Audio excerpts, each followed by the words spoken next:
نبی کریم صلی اللہ علیہ وسلم نے ارشاد فرمایا، کچھ ایسے بدقسمت لوگ ہیں جن کی شب برات میں بھی بخشش نہیں ہوتی۔ فرمایا ایک تو وہ شرک کرنے والا انسان ہے جو اللہ رب العزت کے ساتھ شرک کرتا ہو، فرمایا اس کی بھی شب برات میں بخشش نہیں ہوتی۔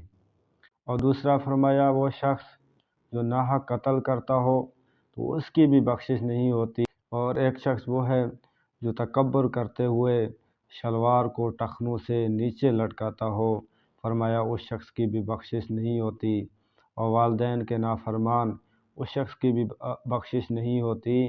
اور ہمیشہ شراب پینے والا، فرمایا کچھ ایسے اشخاص ہیں جن کی شب برات میں بھی بخشش نہیں ہوتی۔